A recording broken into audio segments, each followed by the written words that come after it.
আজকে আমার পরিচিত একজন আমাকে ফোন করেছিলেন এবং তিনি জানতে চাইলেন যে কিভাবে অনলাইনে সিএএ এর আবেদন করা যাচ্ছে রে। এই প্রশ্নটা শুনে আমারও মাথায় আসলো যে হয়তোবা আপনারাও এরকমই প্রশ্ন আপনাদের মাথায় আসতে পারে।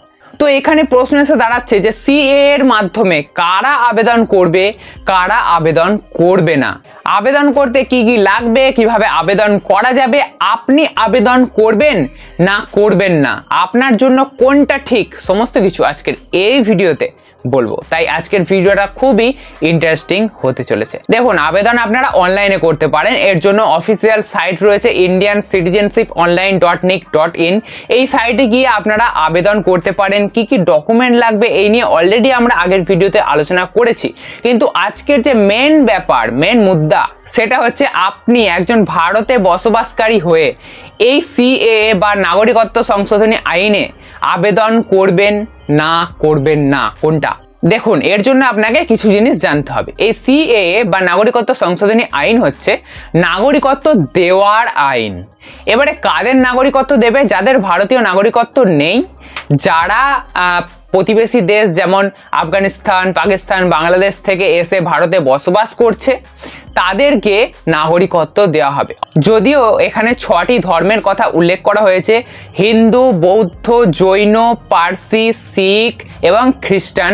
এই 6টা ধর্মের মানুষ যদি ধর্মীয় নিপীড়িত হয়ে কোনো কারণে এই প্রতিবেশী দেশগুলো থেকে আমাদের ভারতবর্ষে এসে বসবাস করেন এবং তাদের যদি নাগরিকত্ব, ভারতীয় নাগরিকত্ব তারা যদি চায়, তাহলে তাদেরকে ভারতীয় নাগরিকত্ব দেওয়ার আইনই হচ্ছে সিএএ। এটা একটা সংক্ষেপে আপনাদের বোঝানোর চেষ্টা করলাম জাস্ট, ঠিক আছে? এবারে এখানে দেখতে হবে যে আপনি ভারতীয় কি না। যদি আপনাকে প্রশ্ন করা হয় যে আপনি ভারতীয়, তাহলে আপনি নির্দ্বিধায় বলবেন হ্যাঁ আমি ভারতীয়। কিন্তু না, এখানে আইন কি বলছে সেটা আমাদের দেখতে হবে। যে 1950 থেকে 1987 সালের মধ্যে যাদের জন্ম, তারা অলরেডি ভারতীয়, তারা জন্মসূত্রেই ভারতীয়। আর যাদের 1987 থেকে 2004 সালের মধ্যে জন্ম, তাদের বাবা বা মায়ের নাগরিকত্ব দেখা হবে যে তারা ভারতীয় কি না। যদি তারা ভারতীয় হন, তাহলে আপনিও ভারতীয়। যদি আপনার জন্ম হয়ে থাকে 2004 থেকে 2014 31শে ডিসেম্বরের আগে, তাহলে এর মধ্যে যদি আপনাদের জন্ম হয়ে থাকে, তাহলে আপনাদের দেখা হবে যে আপনাদের মা বা বাবা কেউ একজন ভারতীয় হতে হবে এবং অপরজন অবৈধ অনুপ্রবেশকারী না হলেই হবে, তাহলেই আপনি ভারতীয়। এছাড়া অন্যান্য ক্ষেত্রে আপনি ভারতীয় নন, এটাই আইন বলছে। তো যদি আপনাদের এই সমস্ত ক্রাইটেরিয়া ম্যাচ করে, তাহলে আপনি ভারতীয়। যদি ম্যাচ না করে, তাহলে আপনি ভারতীয় নন। আপনাকে সিএএ এর জন্য আবেদন করতে হবে এবং সিএএ এর মাধ্যমে নাগরিকত্ব নিতে হবে, ভারতীয় নাগরিকত্ব নিতে হবে। এবং এই ভারতীয় নাগরিকত্ব যেটা পাবেন, আপনাদের মনে হয়তো প্রশ্ন থাকবে যে এই যে ভারতীয় নাগরিকত্ব পাচ্ছি সিএএ এর মাধ্যমে, এটা হয়তো সাধারণ যে ভারতীয় নাগরিকত্ব, সাধারণ মানুষ তাদের থেকে হয়তো আলাদা, কিছু কিছু ক্ষেত্রে হয়তো কোনো সুবিধা পাওয়া যাবে না, এরকম হয়তো ভাববেন। কিন্তু একদমই ভুল সেটা। আপনারা সমান, একদম ইকুয়াল ভ্যালু পাবেন। একজন সাধারণ ভারতীয় যা যা সুযোগ সুবিধা পায়, যা যা তাদের অধিকার রয়েছে, সমস্ত কিছুই সিএএ এর মাধ্যমে যারা নাগরিকত্ব পাবে, তারা সেম সমস্ত কিছুই পাবে, সমস্ত কিছুই করতে পারবে, কোনো বিভেদ নেই। আচ্ছা, এই ভিডিওর এবারে উপসংহারে আসা যাক।